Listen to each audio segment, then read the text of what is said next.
네, 이번 시간에는 기계직 공기업 필기에 대해서 알아보겠습니다. 네, 먼저 NCS부터 보면 NCS는 타 직렬과 동일합니다. 고등학교 교육 내용 정도를 가지고 국어, 수학 관련 문제를 제한 시간 내 보통 1시간에 50문제 정도를 푼다고 생각하시면 됩니다. 근데 전공과 통합하여 시험을 보는 곳, 문제 수가 적거나 그런 예외도 존재합니다. 다음은 전공. 전공은 이제 일반 기기사 범위를 포함해서 이보다 약간 심화 개념도 출제되는데요. 문제 수는 회사별로 다른데 보통 3, 4, 50문제 중에 한 가지로 나옵니다. 이제 NCS 예시를 보면 의수문자가 주로 나오고 그 외에 기술, 정보, 대인관계 등의 영역에서도 출제가 됩니다.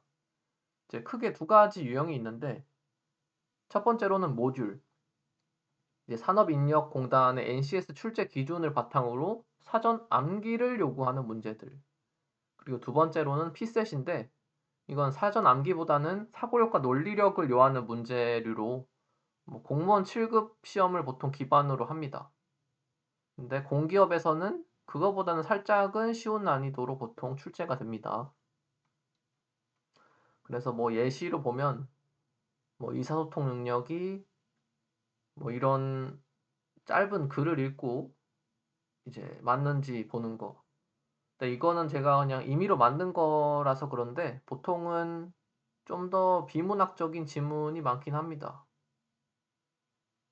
그리고 수리 능력 같은 경우에는 이렇게 계산을 해가지고 수량을 고르거나 그런 것들이 있습니다.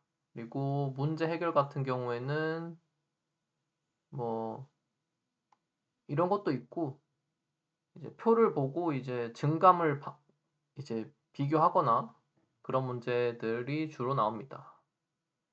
그리고 네, 이제 다음은 전공 예시인데 저는 크게 5가지로 예시를 듭니다.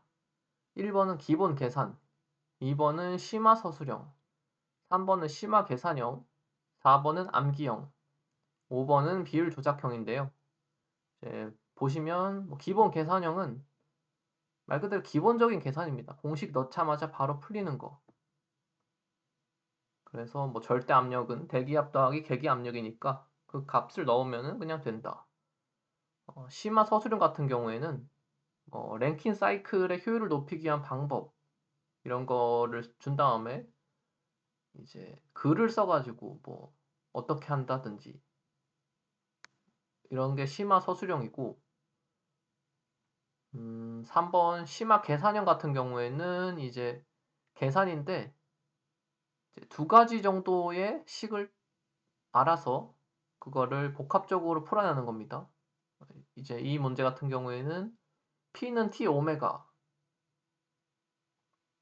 T를 구하고 그 다음에 타우는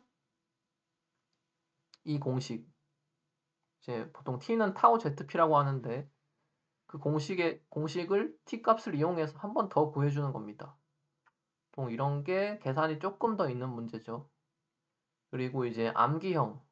암기는 주로 기계 재료, 기계 제작법 여기서 많이 나오는데요. 예시로 이런 문제가 있습니다. 그리고 마지막으로 비율 조작형. 특정 공식에서 무언가를 몇 배 했을 때 결과값이 어떻게 변하는지 이런 문제 5가지 정도로 거의 출제가 되는 것 같습니다. 그래서 이 정도 아시면 대략적으로 기계직 공기업 필기시험이 어떻게 진행된다에 대해서 설명을 드린 것 같습니다. 이번 시간은 여기까지 하겠습니다.